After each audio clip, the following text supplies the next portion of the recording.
Selamat siang untuk Pak Wasino dan teman-teman sekalian yang mungkin mendengarkan.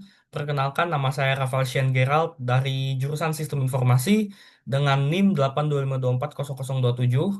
Dan di sini saya akan mempresentasikan proyek akhir saya pada mata kuliah Web Development, yakni proyek mendesain suatu website dengan menggunakan dashboard. Tetapi sebelum kita masuk ke halaman dashboard utamanya, di sini saya ingin memberitahukan secara singkat mengenai database yang saya gunakan beserta engine yang saya gunakan. Dan di sini engine yang saya gunakan yakni XMPP yang dimana engine tersebut akan memfasilitasi penggunaan Apache dan MySQL sebagai database-nya. Dan di sini kita sudah masuk ke dalam dashboard utama dari PHP, yakni PHP MyAdmin.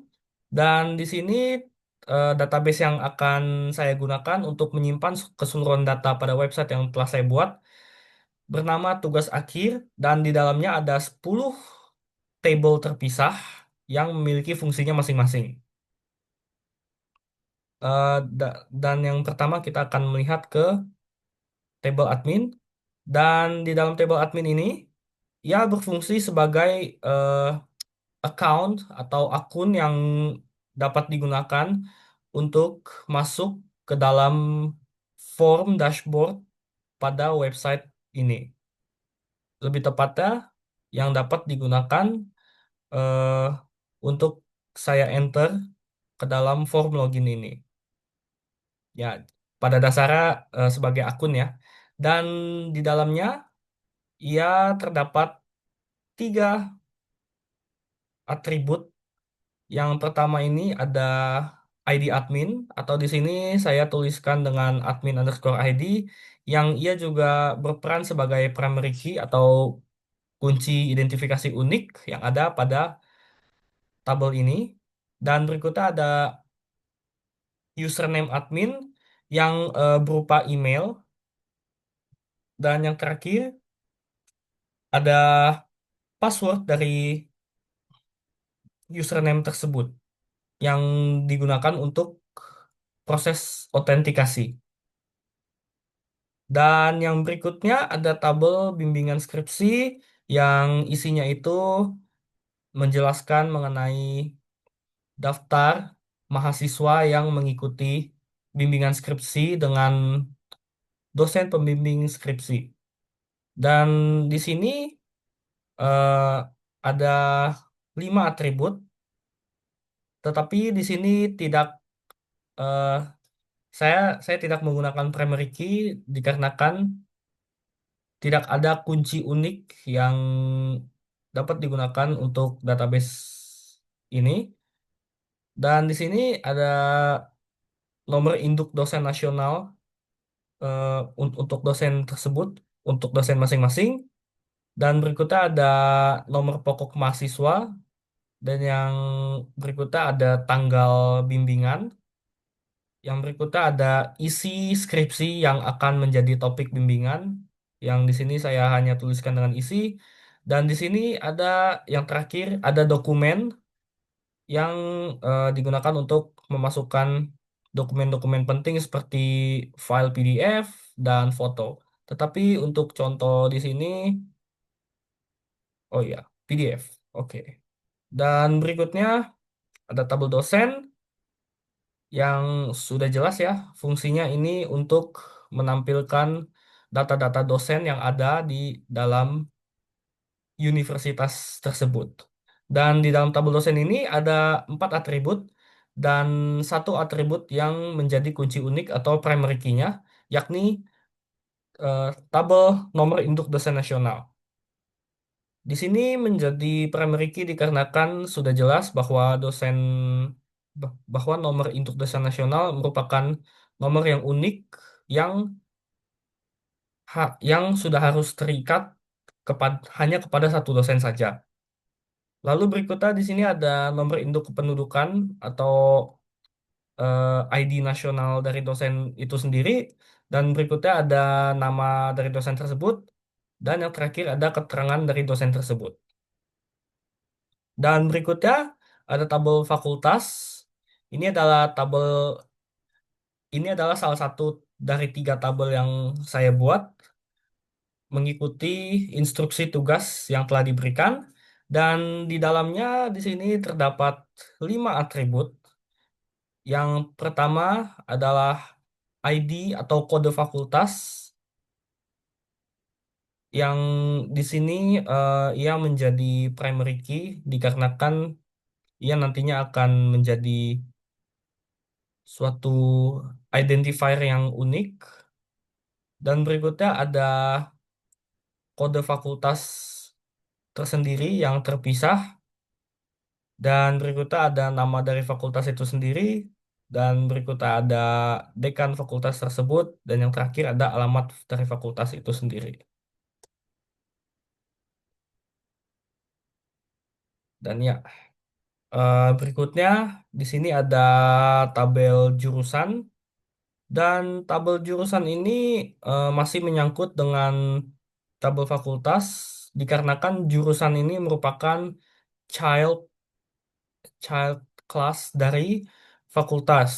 Dan di sini bisa dilihat bahwa di antara 5 atribut ini ada satu foreign key yang menyangkut kepada ID fakultas, yang dimana pada tabel fakultas ini ID fakultas merupakan primary key. Oke, kembali kepada tabel jurusan. Dan di sini yang menjadi primary key adalah sudah jelas ID jurusan. Lalu berikutnya ada kode jurusan, dan berikutnya ada nama jurusan.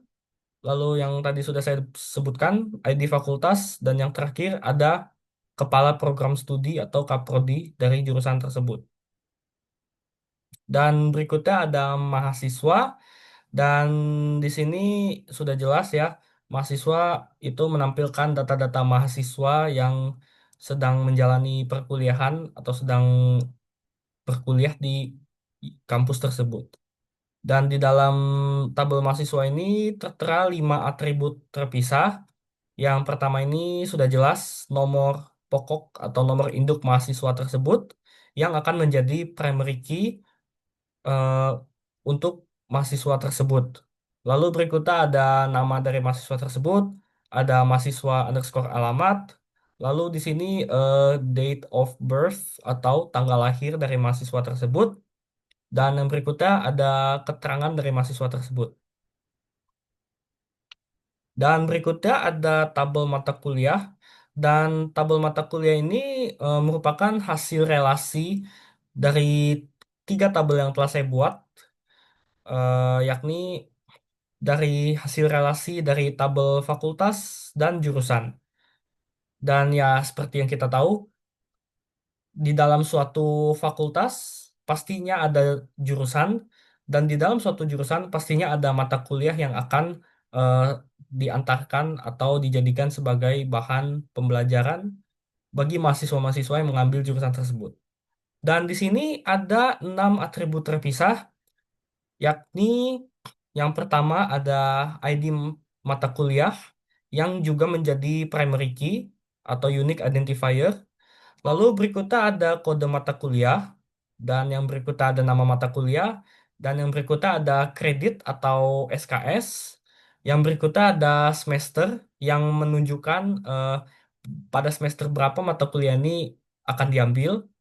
Dan yang terakhir ada ID jurusan yang di sini juga menjurus kepada foreign key, dikarenakan seperti yang sudah saya bilang sebelumnya, eh, pada suatu mata kuliah pasti terikat kepada jurusan tertentu. Jadi ID jurusan merupakan foreign key dari mata kuliah, dari tabel mata kuliah. Dan berikutnya ada tabel penasihat atau bisa dibilang semacam student advisor. Dan di sini terdapat 4 atribut terpisah, yakni nomor pokok mahasiswa. Dan di sini ia bisa menjadi primary key atau unique identifier dikarenakan seorang student advisor pasti sudah di sudah dipasangkan dengan hanya dengan seorang mahasiswa saja. Jadi eh, maka dari itu mengapa mahasiswalah yang menjadi unique identifier atau primary key dari tabel penasihat. Dikarenakan satu mahasiswa biasanya hanya dilayani oleh satu penasihat atau pembimbing akademik selama masa kuliahnya berjalan.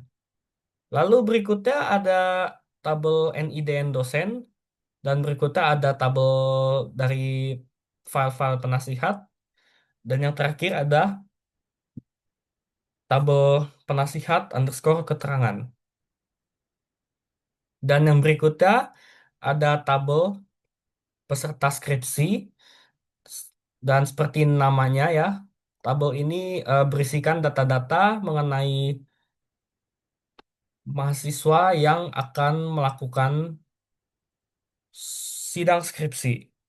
Dan di sini terdapat 7 atribut terpisah dan tidak memiliki primary key. Dan ketujuh atribut tersebut adalah NPM mahasiswa, lalu semester dari peserta tersebut, lalu tahun akademik dari peserta tersebut, lalu tanggal daftar ujian dari peserta tersebut, lalu judul skripsi dari peserta tersebut, lalu dokumen penyerta atau pelengkap skripsi dari peserta tersebut, dan yang terakhir ada NIDN dari dosen yang akan terlibat dalam proses pengujian skripsi tersebut. Dan yang terakhir, di sini ada tabel terakhir yang bernama ujian skripsi dan di dalam tabel ini ia lebih berfokus mengenai jadwal dan tanggal-tanggal ujian yang akan eh, dilaksanakan oleh mahasiswa. Jadi berbeda seperti peserta skripsi yang lebih fokusnya lebih secara generik dan lebih berfokus kepada skripsi itu sendiri. Di sini di dalam tabel ujian skripsi ia lebih berfokus kepada jadwal ujian tersebut.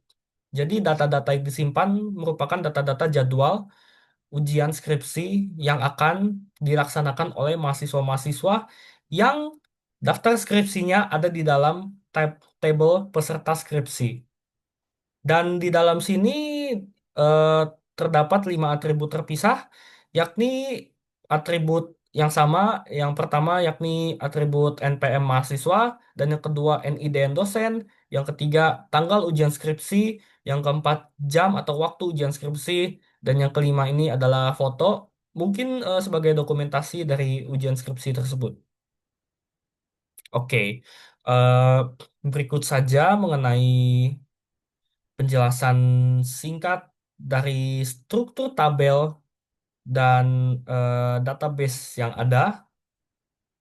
Berikutnya kita akan langsung berpindah kepada dashboard tugas akhir tersebut sendiri. Dan di sini pada laman utama, dikarenakan saya belum login, jadi ia langsung ia langsung redirect saya kepada kolom login. Oke, untuk membuktikannya saya akan mengetikkannya dari awal.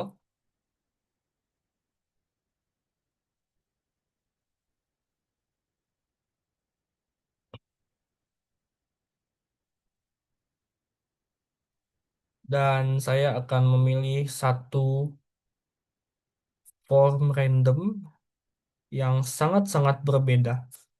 Dan di sini saya akan memilih form input jurusan. Dan ya, di sini dikarenakan saya belum login dan sistemnya juga juga mendetek bahwa saya belum login, maka saya langsung diarahkan ke laman login. Dan untuk login ke dalam page ini, saya perlu menggunakan data yang ada di dalam table admin. Dan di sini admin user eh, paste@yahoo.com. Di sini dikarenakan saya sudah sering menggunakannya, maka ia sudah langsung menyediakan previewnya. Dan saya hanya perlu memasukkan passwordnya yakni 123. Oke. Dan ya, inilah tampilan utama dari dashboard yang telah saya buat. Dan di sini bisa terlihat ada foto diri saya dan data diri saya yang mencakup nama dan NIM. Oke, dan berikutnya kita akan buka kolom pendaftaran. Dan ya, sesuai ya. Di sini semua tertera dengan jumlah yang sesuai dengan yang ada pada tabel yang ada pada database tugas akhir, di mana yakni ada 9 buah. Dikarenakan di sini kita mengeksklut tabel admin. Oke, kembali kepada topik yang pertama, mari kita coba mahasiswa.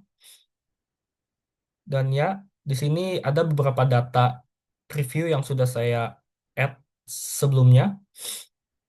Bisa dilihat mahasiswa. Datanya sesuai ya, ada 5 buah. Dan di dalam tabel yang ditunjukkan juga ada 5 buah. Ya, 5 buah. Satu, dua, tiga, empat, lima. Oke, di sini saya akan menguji coba dengan menambahkan data baru.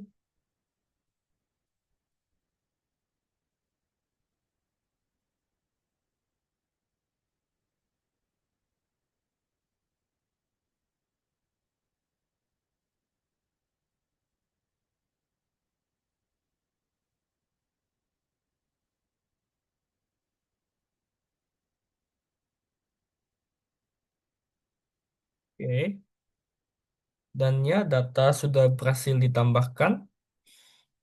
Dan selain itu, selain saya bisa menambahkan data, saya juga bisa menghapus serta mengubah data-data yang sudah saya buat. Seperti contohnya, saya ingin merubah tanggal lahir dari yang semulanya saya menggunakan tanggal hari ini. Saya akan ubah mengikuti struktur dari tanggal-tanggal yang sudah ada sebelumnya. Saya hanya perlu klik tombol edit ini. Lalu saya hanya perlu ganti tanggal ini di dalam kolom tanggal ini. Lalu di sini saya akan samakan Juni 6 tahun 2000. Saya simpan perubahannya. Dan ya, datanya sudah berubah ya. Sudah mengikuti. Dan untuk penghapus ya, kita juga sama. Kita hanya perlu hapus. Dan ya, datanya sudah terhapus. Oke, berikutnya untuk dosen juga sama.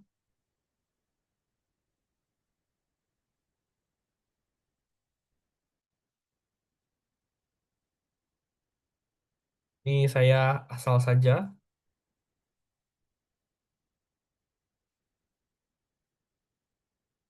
Oke, dan datanya sudah masuk. Lalu saya edit. Misalkan ini saya akan ganti menjadi tes 5, simpan perubahan. Dan iya, dia sudah berubah. Dan di sini juga bisa saya hapus. Oke, sudah terhapus. Lalu berikutnya untuk penasihat, saya bisa pilih misalkan Albert. Dosennya,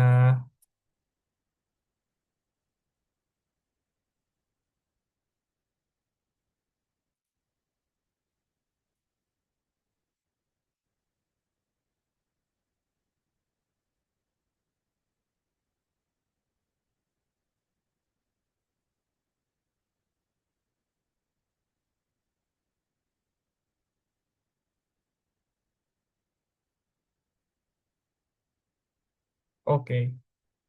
Oh iya, dikarenakan eh, NIDN dosen tersebut tidak ada, jadi saya harus matching up dengan NIDN yang ada.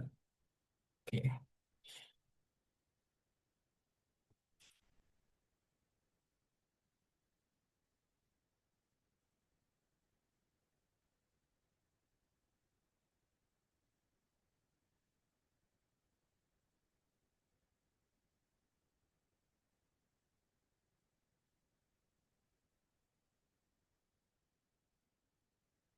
Oke, ya, data sudah berhasil tersimpan, sama saja ya.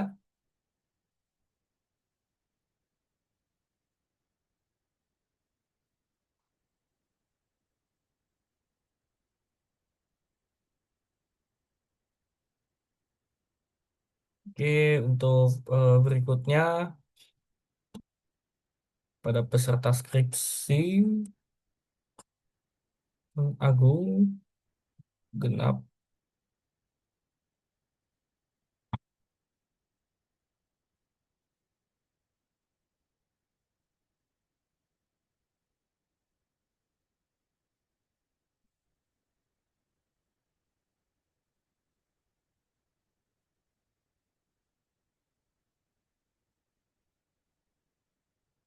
Oke, sudah ada.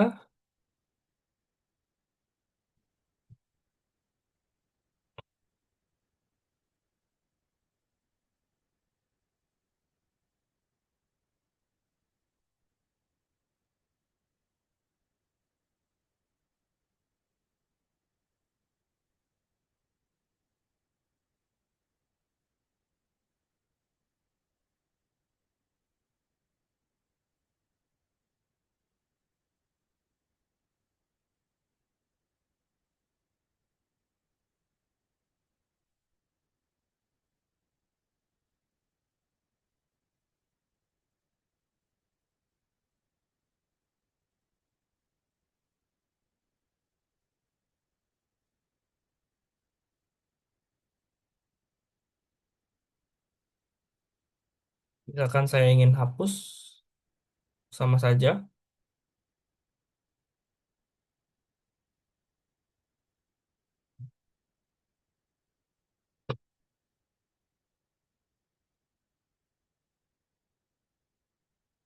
Lalu ini untuk menambahkan jam dan tanggal ujian.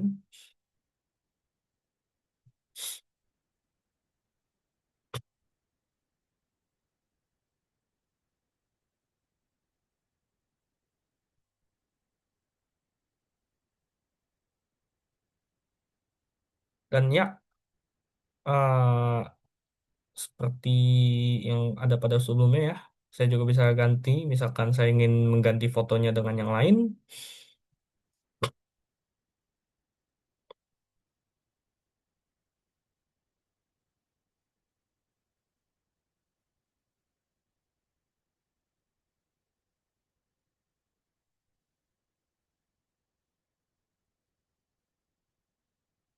Oke, di sini tidak terdeteksi dikarenakan fotonya sudah menghilang, dikarenakan file tersebut merupakan file lama. Jadi di sini akan saya hapus saja. Dan berikutnya di sini kita ke fakultas. Dan di sini saya sudah menuliskan 5 data dummy atau 5 data percobaan dari fakultas tersebut yang yang juga merupakan cukup umum ya. Fakultas yang merupakan fakultas umum yang sering ada juga. Dan di sini saya akan mencoba menambah fakultas baru.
Data sudah berhasil ditambahkan.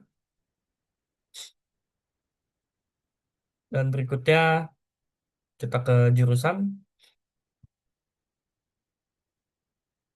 Di sini saya juga sudah membuat 5 jurusan dummy, sama seperti yang ada pada tabel fakultas. Dan di sini saya akan mencoba membuat satu data baru lagi. Oke.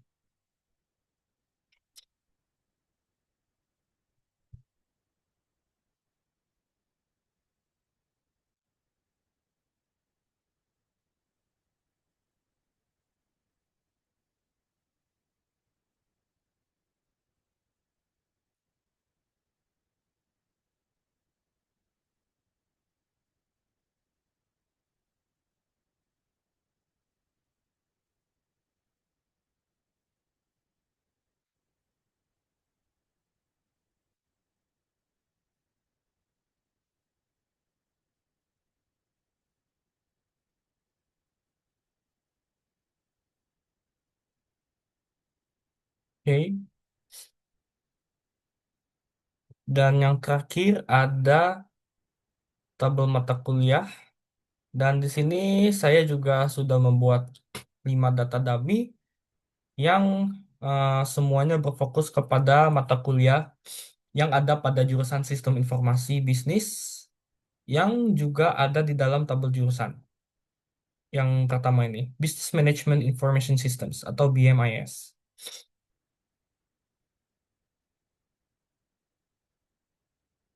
Dan di sini saya akan mencoba menambahkan jurusan baru lagi. Maksud saya akan mencoba menambahkan satu mata kuliah baru lagi.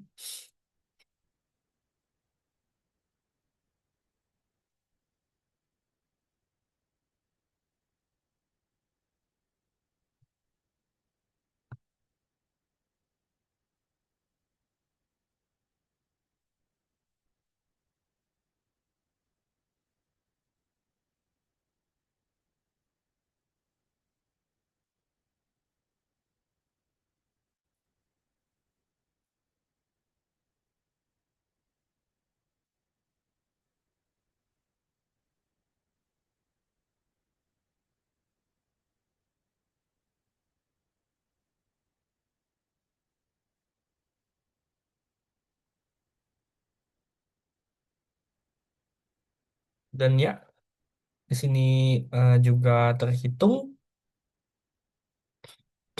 Dan begini saja untuk program Bootstrap yang menggunakan dashboard yang sudah saya buat pada kesempatan kali ini.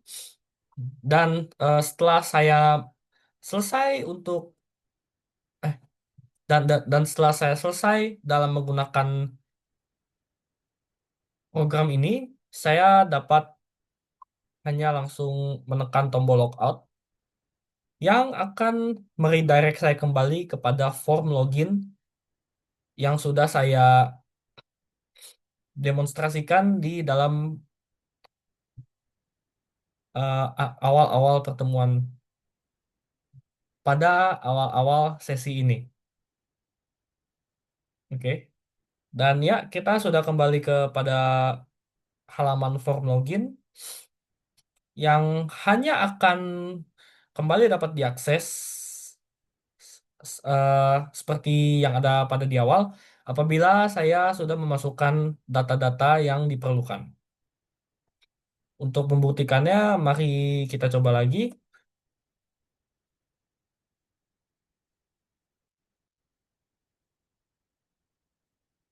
Dan ya, di sini ada admin.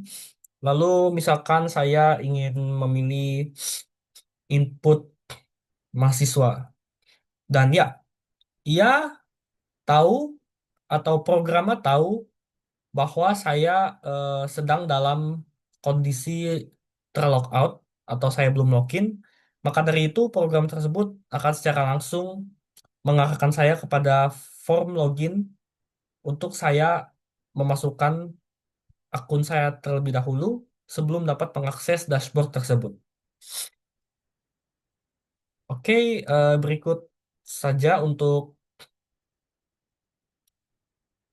project dashboard saya. Dan berikutnya, eh, saya juga membuat satu project lain, yakni project front end, yang dimana ia akan menampilkan suatu halaman web singkat, yang juga saya menggunakan framework dari Bootstrap sebagai alat bantu dalam membuat website ini. Dan di sini saya akan mengaksesnya. Dan ya, di sini bisa dilihat ya bahwa halamannya cukup simpel dan tidak ada banyak hal-hal yang aneh-aneh. Dan di sini ada eh, satu logo placeholder yang sudah saya taruh. Dan kita sekarang ada pada dalam halaman home.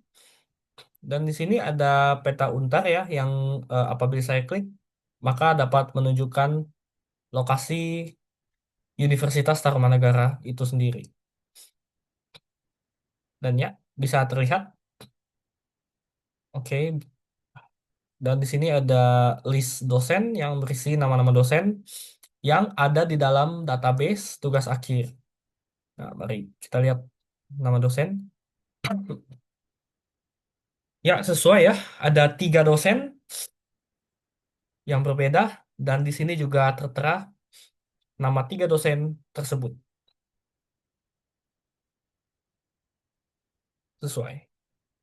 Dan pada kolom student info, saya mengisikannya dengan suatu halaman web terpisah yang berisikan data diri saya tersendiri.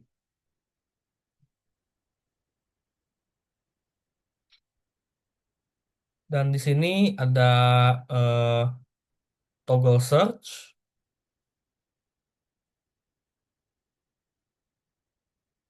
dan ya di sini juga ada halaman web itu sendiri yang terkoneksi dengan database dari peserta skripsi.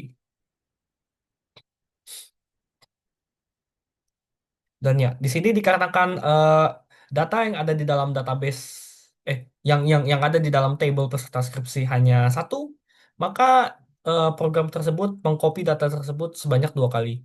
Jadi eh, makanya tidak mengherankan mengapa kita melihat 2 judul yang sama persis dan beserta isinya juga yang sama persis ya. Mulai dari judulnya sampai ke NIM, semester, tahun akademik, tanggal pendaftaran, dosen NIDN, dan dokumen. Dan di sebelahnya ada jadwal yang akan yang akan melakukan ujian skripsi dan pada kolom ini ia terhubung ke dalam table ujian skripsi.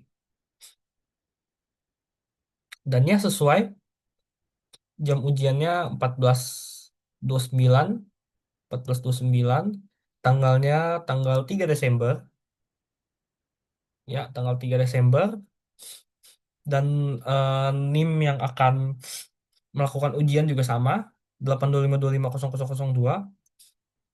Ya, di sini juga sama dengan nama Agung yang di sini di-retrieve dari tabel peserta skripsi. Oh, bukan. Dari tabel mahasiswa. Ya, namanya Agung, ya, persis. Dan di bawah sini ada galeri foto yang di dalamnya merupakan foto-foto random yang saya masukkan saja. Oke, dan di sini ada kolom paling terakhir ya, yang dimana tertera rangkuman 3 tabel dari yang saya sudah buat yang tabel paling baru, yakni tabel fakultas, jurusan, dan mata kuliah. Dan di sini saya juga sudah buat rangkumannya ya dari masing-masing tabel tersebut, dari dimulai dari tabel fakultas, jurusan, dan mata kuliah. Dan apabila Bapak dan teman-teman sadar, di sini daftar mata kuliah, daftar jurusan, dan daftar fakultasnya tidak lengkap dan tidak sesuai dikarenakan ukuran dari tabel itu sendiri yang memaksakan bahwa penampilannya atau data yang ditampilkan harus di crop supaya dapat mengisi keseluruhan dari tabel tersebut dan menjaga proporsionalitas supaya tetap terlihat bagus. Dan di sini ada informasi singkat mengenai jumlah total fakultas, total jurusan, dan total mata kuliah yang di sini masing-masing berjumlah 6 dikarenakan tadi ada data baru yang sudah saya tambahkan satu satu di masing-masing tabel tersebut. Di tabel fakultas saya tambahkan Fakultas Ilmu Sastra dan Bahasa, yakni satu data baru dari 5 data template yang sudah saya buat pada saat masa uji coba. Dan berikutnya di dalam tabel jurusan saya juga sudah membuat satu jurusan baru yakni Mandarin Chinese Language and Literature yang mengacu pada Fakultas Ilmu Bahasa, Ilmu Sastra dan Bahasa, yakni fakultas yang baru saja saya buat. Dan berikutnya untuk mata kuliah demo, saya sudah membuat mata kuliah baru yang bernama Mandarin Chinese Fundamentals HSK 1 to 3 Grade yang juga memiliki koresponden dengan jurusan jurusan Mandarin Chinese Language and Literature yang ya pada akhirnya ini semua saling berhubungan dan ia menambahkan satu row yang menyebabkan perubahan ini terjadi menjadi 6. Dan berikutnya di sini saya juga kembali mencantumkan data diri saya, dimulai dari foto, lalu nama saya, lalu nomor induk mahasiswa saya atau NIM saya, lalu eh, kelas dan jurusan saya.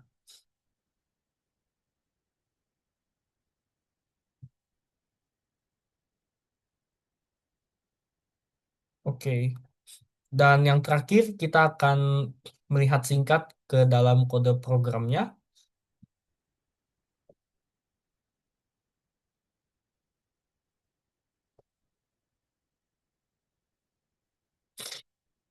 Dan ya, sekarang kita sudah berpindah ke dalam kode program. Di sini ada lumayan banyak kode programnya ya, yang bisa dimulai dengan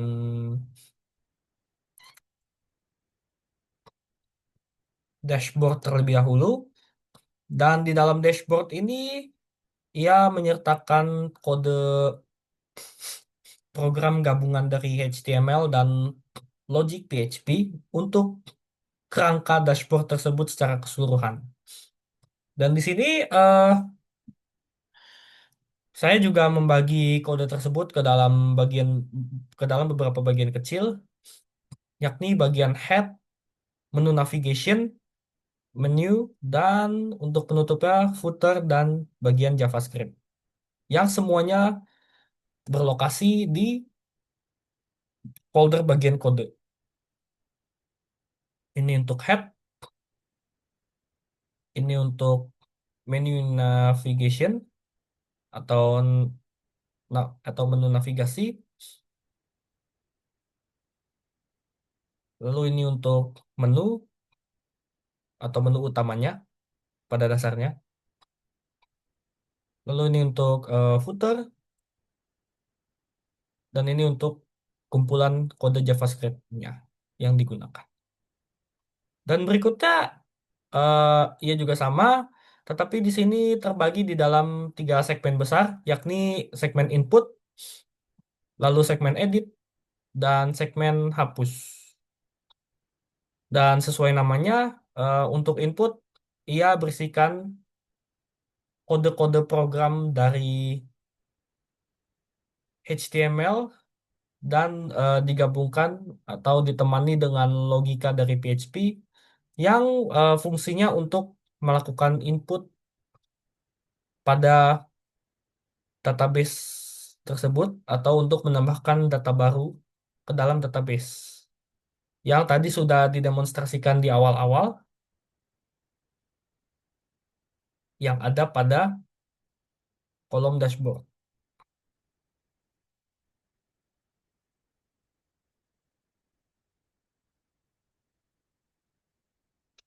yang ada pada daerah sini.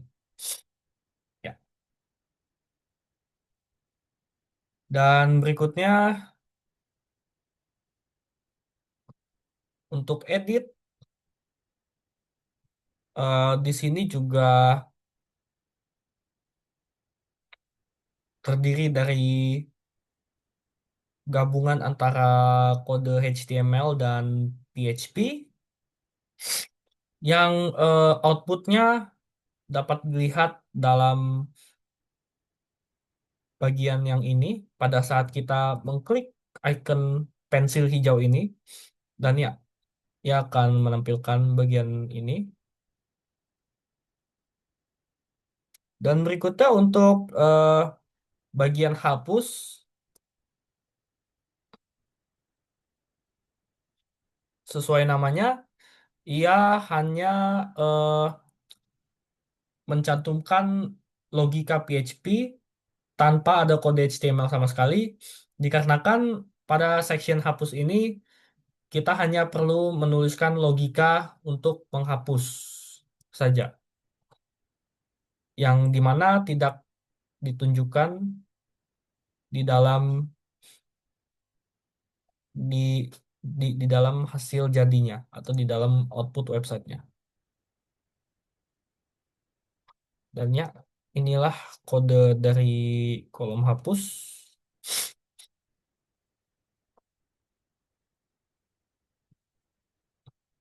Dan ini kode untuk login yang outputnya merupakan form login yang ada di tempat ini. Ya, nih yang form ini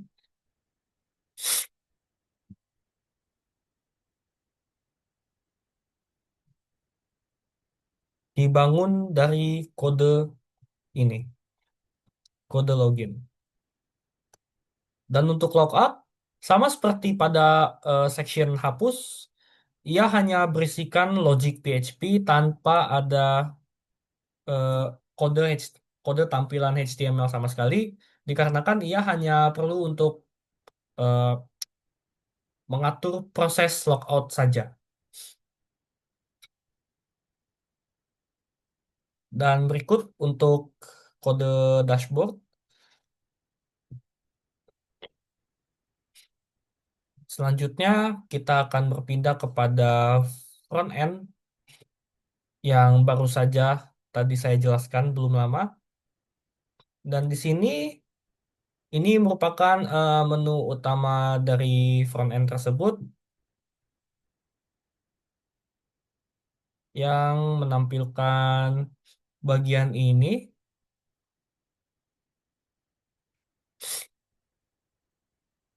ya, bagian ini, atau bisa dibilang inti dari website tersebut. Lalu di sini ada file peta untar yang merupakan link dari tombol ini yang saya tekan akan menuju ke peta untar. Ya, ini adalah file PHP-nya atau file kode programnya. Dan yang berikutnya ada student info yang ini kodenya merupakan suatu file HTML singkat, yakni yang ini. Ya, hanya hanya begini saja, sangat-sangat simpel.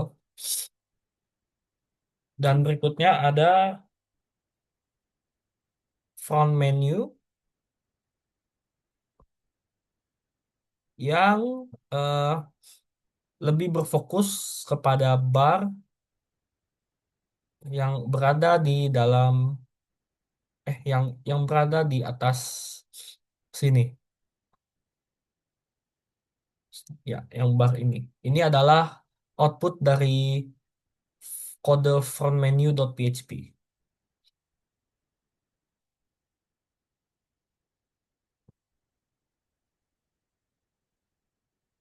O- Oke, eh, sekian saja untuk penjabaran kode project akhir web development saya pada kali ini yang sudah dimulai dari penjabaran secara singkat pada database, tabel-tabel beserta isinya sampai ke pada kode program yang ada. Mohon maaf apabila terdapat kesalahan penyampaian kata-kata ataupun kata-kata yang kurang berkenan untuk didengar atau mungkin eh, kesalahan atau kurangnya gaya pembawaan saya dalam membawakan penjelasan mengenai proyek akhir berikut ini. Terima kasih Pak Wasino dan teman-teman sekalian yang juga mungkin sama-sama mendengarkan. Mohon maaf dan eh, saya berharap supaya saya dan mungkin teman-teman sekalian yang juga sedang melakukan ujian dapat memperoleh hasil yang baik dan dapat lulus dengan hasil yang terbaik sesuai dengan usaha kita masing-masing. Sekian dan terima kasih.